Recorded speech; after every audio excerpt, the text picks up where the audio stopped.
Hi గారు second power channel ప్రస్తుతం మనతో పాటు ప్రముఖ సోషల్ యాక్టివిస్ట్ కృష్ణ కుమారి గారు ఉన్నారు. వారితో ఒకసారి మాట్లాడదాం. నమస్కారం మేడం. నమస్తే. మేడం, ప్రసాద్ బెహ్రా ఒక ప్రముఖ యూట్యూబర్, వెబ్ సిరీస్ లో యాక్ట్ చేస్తుంటాడు. రీసెంట్ గా కమిటీ కుర్రాల్లో కూడా యాక్ట్ చేస్తాడు. ఇప్పుడు అతను అరెస్ట్ అయి 14 రోజుల పాటు రిమాండ్ కూడా పంపించబడ్డాడు సార్. పంపించబడ్డాడు మేడం.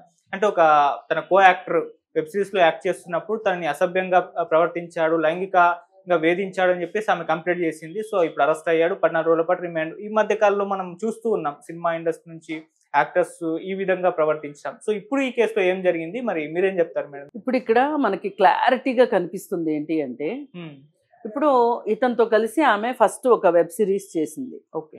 1.5 year నుంచి పరిచయం ఉంది అని చెప్పి రాసింది ఆవిడ కంప్లైంట్లో. అయితే మొదటిది చేసినప్పుడే అతను కొంచెం ఇబ్బందికరంగా ఇన్అప్రాపరియేట్ టచెస్ అని చెప్పి ఆవిడ రాసింది. అసందర్భంగా నన్ను టచ్ చేశాడు అని చెప్పి, అందుకని నేను ఇంక మీతో నేను చెయ్యను అని చెప్పేశాను. చెప్పేస్తే ఇక నాకు చాలా రకరకాలుగా అపాలజైజ్ చేసి చెప్పి నన్ను ఒప్పించి ఇంకెప్పుడు ఇలా జరగదు అని చెప్పి మళ్ళీ నన్ను ఇంకొక వెబ్ సిరీస్కి కలిసి చేసేలాగా స్టార్ట్ చేశాము.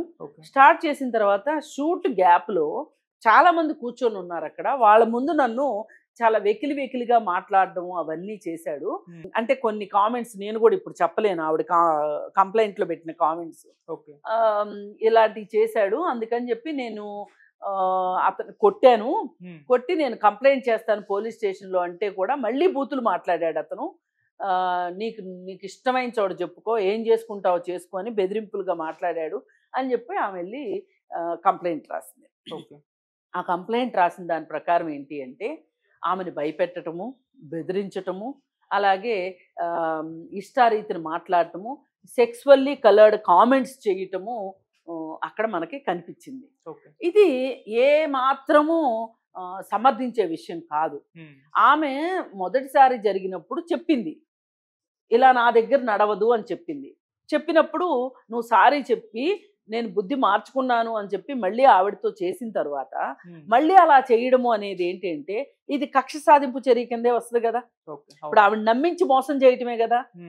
నేను నా వైపు నుంచి అలాంటి పొరపాటు జరగదు అని చెప్పి అలాంటి పొరపాటు చేయటము అంటే పదే పరిపాటిగా పొరపాట్లు చేస్తే అది ఆ అమ్మాయి సహించాలని లేదు ఎక్కడ. అందుకని చెప్పి అమ్మాయి కంప్లైంట్ ఇచ్చింది. కంప్లైంట్ ఇస్తే మరి పిలిచినప్పుడు ఇతను చెప్పిన సమాధానాలకి వాటికి వారు సంతృప్తి చెందక ఎఫ్ఐఆర్ చేశారు. కోర్టులో హాజరుపరిస్తే కోర్టులో 14 రోజులు రిమాండ్ విధించారు. ఇప్పుడు అసలు ఈ సినిమా ఇండస్ట్రీలో కావచ్చు, ఈ యూట్యూబ్ దీంట్లో కావచ్చు, ఈ వెబ్ సిరీస్ కావచ్చు, వీటిల్లో ఎక్కడ మహిళకి గౌరవం లేదు. అలాగే ఆమె తమ సమాన స్థాయి అని ఒప్పుకోవటం కూడా వాళ్ళకి ఇష్టం లేదు. ఇక్కడ చాలా జెండర్ ఇన్ఈక్వాలిటీస్ ఉన్నాయి, జెండర్ డిస్పారిటీస్ అంటారు, జెండర్ గ్యాప్ అంటారు. అయితే ఈ జెండర్ గ్యాప్ ఉన్నప్పుడు ఇలాగే ఉంటుంది, ఇలానే మాట్లాడతారు. ఇప్పుడు వాళ్ళు ఏం చేస్తారు, మనని ఏం చేయగలరు? ఆడవాళ్ళు కదా, నోరు మూసుకుని ఉంటారు. వాళ్ళు చెప్తే ఎవరు నమ్ముతారులే. పైగా వాళ్ళు ప్రపంచం ఏమనుకుంటుందో, ఇప్పుడు ఎవరైతే కంప్లైంట్ చేసిందో అసలు నువ్వేమి చనువిచ్చావు అతనికి అనే మాట మాట్లాడేస్తారు ఇమ్మీడియట్గా. అందుకని భయపడి అమ్మాయిలు చెప్పరు తొందరగా. ఇప్పుడు ఎన్నో జరుగుతుంటాయి, ఆ జరిగే వాటిని చెప్పరు వాళ్ళు, ఇంట్లో కూడా చెప్పరు. ఎందుకంటే చెప్పగానే ఓహో నీకు ఇలాంటి సమస్యలు ఉన్నాయా బయట, అట్లయితే చదువు మానే అంటారు, అట్లయితే ఆ వృత్తి మానే అంటారు, అంత ప్రమాదకరమైన చోటకు నువ్వు ఎందుకు వెళ్తున్నావు అంటారు. ఇలా రకరకాలుగా చెప్తారు. అంటే మన సమాజంలో ఉన్న స్థాయిని బట్టి, స్థితిగతులను బట్టి మనకు వచ్చే సమస్యలు కూడా ఉంటాయి. మనుషుల ప్రవర్తన కూడా సమాజంలో ఉన్న పరిస్థితులకి తగ్గట్టుగానే ఉంటాయి. ఇప్పుడు నిన్న ఒక ఆయన ఫేస్బుక్లో ఒకటి పెట్టారు, పెద్ద ఆయన, చాలా మంచి జర్నలిస్ట్, ఆయన సోషల్ రెస్పాన్సిబిలిటీ ఉన్న జర్నలిస్టు. ఆయన సిటీ బస్ ఎక్కారు. ఎక్కితే ఆయన ఒక సీట్లో కూర్చుని ఉన్నారు, ఆయన ముందు సీట్లో 2 అమ్మాయిలు కూర్చుని ఉన్నారు. అవి మగవాళ్ళు కూర్చునే సీట్లు. అయితే కూర్చుంటే ఒక అతను వచ్చేసేసి వాళ్ళని లేవమని అడిగాడు. లేవమని అడిగితే నేను లేవను అన్నారు వాళ్ళు. అంటే అప్పుడు ఈయన పెద్ద ఆయన కల్పించుకుని, అతనికి ఏదో కొంచెం తెలియదేమో, రూల్స్ తెలియవేమోనని, చూడమ్మా స్త్రీలకు కేటాయించిన సీట్లలోనే స్త్రీలు కూర్చోవాలని ఎక్కడా లేదు, అందులో కేవలం స్త్రీలు కూర్చోవాలి, మిగతా బస్సులో ఎవరైనా ఎక్కడైనా కూర్చోవచ్చు అని చెప్తే అతను దాన్ని అంగీకరించక అసలు వీళ్ళకి టిక్కెటే లేకుండా కూర్చునే వాళ్ళు బస్సు ఎక్కే వాళ్ళకి టిక్కెట్ కొని కూర్చునే వాళ్ళకి మాకు సీట్ లేకపోవడం ఏంటి, వాళ్ళ సీట్లో కూర్చోవడం ఏంటి అని చెప్పి అతను గట్టిగా వాదించటము, అలాగే ఈయన కూడా వాదించటము ఇలా జరిగింది. ఈ లోపు కండక్టర్ వస్తే ఏం జరిగింది ఏంటి అంటే ఇలా అంటే ఆయన కూడా కండక్టర్ కూడా ఈ మగ పాసింజర్లతో నాకు తగాదా ఎందుకులే అనుకున్నాడో, లేకపోతే ఆయనకు కూడా ఇష్టం లేదేమో ఆడవాళ్ళు సీట్లలో కూర్చోవటము, ఏదో మొత్తానికి ఆగిపోయింది. ఆ తరువాత ఇంకొక ఇద్దరు వచ్చి ఆ అమ్మాయిల్ని చాలా గట్టి స్వరంతో ముందు లేస్తారా లేవరా అని చెప్పి బెదిరించితే వాళ్ళు కూడా ముందబ్బాయి మాట్లాడేదాన్ని వెంట కూర్చున్నారు, కానీ ఇతను బెదిరింపు ధోరణికి వాళ్ళు లేచి నుంచున్నారు. అప్పుడు వీళ్ళు వెళ్ళి కూర్చున్నారు. అంటే దీన్ని బట్టి మనకు అర్థమయ్యేది ఏంటి, మన సొసైటీలో స్త్రీకి ఏదైనా ఒక అదనపు సౌకర్యం ఉంది అంటే దాన్ని ఒప్పుకోని తత్వం ఉంది చాలా మంది దగ్గర. భయపెట్టైనా సరే, బెదిరించైనా సరే. అలాగే ఇప్పుడు ఈ సినిమా ఇండస్ట్రీలో ఈ లైంగిక వేధింపుల ద్వారా కావచ్చు, మనం ఏం చేసినా కానీ చెల్లుబాటు అవుతుంది.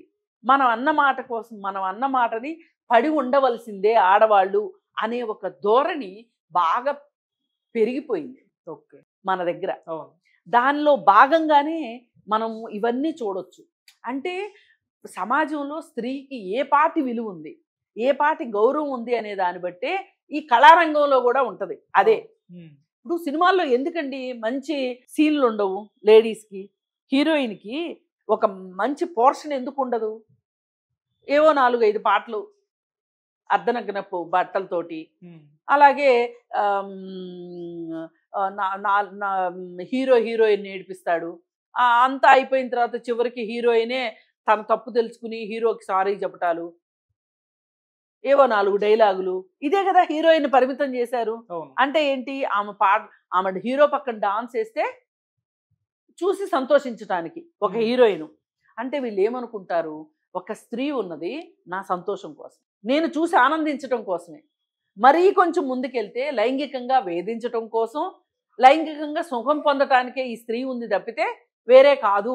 ఆమెకి ఇష్టాలు ఉంటాయి, ఆమె ఒప్పుకోవటము, ఆమె కన్సెంట్ కూడా చాలా ఇంపార్టెంట్ అని అనుకోరు. అనుకోకపోవటం వల్లనే ఎక్కడన్నా అవకాశం దొరికినప్పుడు స్త్రీని ఆ విధంగా వీళ్ళు ప్రయత్నించటము, అలా ప్రవర్తించటము చేసేసరికి ఇష్టపూర్వకంగా ఉండే స్త్రీలు ఉన్నప్పటికీ కూడా కొంతమంది ఈ విధంగా కంప్లైంట్లు చేస్తారు. ఈ సినిమా ఇండస్ట్రీలోనే ఎక్కువ ఎందుకు జరుగుతున్నాయి అని అంటే, మరి ఇక్కడ కొంచెం ఒక అదుపు లేని వాతావరణం ఉంటుంది. ఎవరైనా చూస్తే ఏమన్నా అనుకుంటారేమోననే ఒక ఫీలింగ్స్ కూడా కొంచెం తక్కువ ఉంటాయి. అందువల్ల ఏంటి అంటే ఇక్కడ కొంచెం ఇష్టారాజ్యంగా నడుస్తుంటది. నువ్వు ఇష్టపడు, ఎవరినైనా ఇష్టపడే హక్కు ఉంది, కానీ ఎప్పటి వరకు ఇష్టపడాలి? వాళ్ళు నో చెప్పినప్పుడు నువ్వు ఇష్టం అని వాళ్ళ చుట్టూ తిరగటానికి లేదు. నో చెప్పేంత వరకు నువ్వు చెప్పుకో, కానీ వన్స్ నో చెప్పారు అంటే ఇంక వాళ్ళ జోలికి వెళ్ళకూడదు. అంటే అమ్మాయి కన్సెంట్ చాలా ఇంపార్టెంట్ అని అర్థం. ఇప్పుడు ఈ అమ్మాయి కూడా అతను వేసే పిచ్చి జోకులకి, కలర్డ్ కామెంట్స్కి ఆ అమ్మాయికి ఇష్టమయ్యి ఆ అమ్మాయి ఆనందించింది అనుకో, కేసే ఉండేది కాదు. అమ్మాయికి ఇష్టం లేకపోబట్టే కదా మనం ఇప్పుడు మాట్లాడుకుంటున్నాం. ఇష్టమయ్యి ఎన్నో జరుగుతున్నాయి, అవన్నీ మనం మాట్లాడతామా? లేదు, మాట్లాడం కదా. అందుకనే ఏంటి అంటే ఏది ఏమైనా ఈ యూట్యూబ్ స్టార్లు అని చెప్పుకునే వాళ్ళు, యూట్యూబర్స్ ఈ మధ్య ఈ తెగులు చాలా ఎక్కువైపోయింది. షణ్ముఖ సాయి కావచ్చు, అలాగే హర్ష సాయి కావచ్చు, అలాగే ఇలా రకరకాల వాళ్ళు ఇప్పుడు ఇంకొంతమంది ఉన్నారు యూట్యూబర్స్. వాళ్ళందరి మీద కూడా చర్యలు తీసుకోవాలని నేను కోరుకుంటున్నాను. ఉప్పల్ బాలు అని, వైజాగ్ సత్య అని, లక్ష్మి అని, అగ్గిపెట్టి మచ్చ అని, ఇట్లాంటి వాళ్ళందరూ వీళ్ళు ఏం చేస్తున్నారు అంటే వ్యూవర్షిప్ పెంచుకోవటం కోసం ఎలాంటి కంటెంట్ అంటే అలాంటి కంటెంట్, ఎలాంటి బట్టలు అంటే అలాంటి బట్టలు వేసుకుని పిచ్చి పిచ్చి కామెంట్స్ పెట్టుకుంటూ మాట్లాడుకుంటూ చేసేసి పెట్టేసి జనాల మీదకి వదులుతున్నారు. ఈ పరిస్థితుల్లో అవన్నీ ఒక ఎత్తు. ఇప్పుడు ఈ బెహరాది ఒక ఎత్తు. ఆ అమ్మాయి ని ఆ విధంగా కామెంట్ చేసేటప్పుడు అక్కడ కొంతమంది కూర్చుని ఉన్నారు, వాళ్ళు కూడా నవ్వుతూ ఉన్నారంట. దానికి ఆ అమ్మాయి మరి కాస్త గాయపడినట్లుంది. అయితే అసలు నన్ను అడిగితే ఎవరెవరైతే అక్కడ ఉండి నవ్వారో వాళ్ళు కూడా అరెస్ట్ చేయాలి. అలా ఒక అమ్మాయిని అతను అలా సెక్సువల్గా కామెంట్స్ చేస్తూ ఉంటే, అలా ఇబ్బందికరంగా మాట్లాడుతుంటే మీరెలా చూస్తా ఊరుకుంటారు? అందుకని ఏదైనా తప్పు నువ్వు చెయ్యకపోవచ్చు, తప్పు జరుగుతుంటే నువ్వు చూస్తూ ఊరుకున్నా కూడా నేరమే. చట్టం దృష్టికి తీసుకురాకపోవడం కూడా నేరమే. అందుకని ఏది ఏమైనా ఈ యూట్యూబర్స్, ఈ వెబ్ సిరీస్ తీసేవాళ్ళు, వీళ్ళందరికీ కూడా ఏదైనా ఒక సెన్సార్ లాంటిది ఉండాలి. ఉంటే ఎవరైనా అందులో పనిచేసే ఆడవాళ్ళు వెళ్ళి అక్కడ చెప్పుకోవటానికి ఒక అవకాశం ఉంటుంది. ఇట్లాంటి వాళ్ళ ఆటలు సాగవు అనేది మటుకు తెలియజేయాల్సిన అవసరం ఉంది. ఇప్పుడు ఈ కేసులో 14 రోజులు రిమాండ్ ఇచ్చారు. ఇది త్వరితగతిన విచారణ జరిపి అతనికి శిక్ష పడింది అనుకోండి, ఆ శిక్షణ గురించి కూడా మనం మాట్లాడుకున్నాం అనుకోండి, నలుగురికి తెలుస్తుంది. తెలిసినప్పుడు ఇలా చేస్తే నడవదు అనేది వాళ్ళకి అర్థమవుతుంది. అది అర్థం కావాలనేదే మన కోరిక. Thank you so much. Thank you.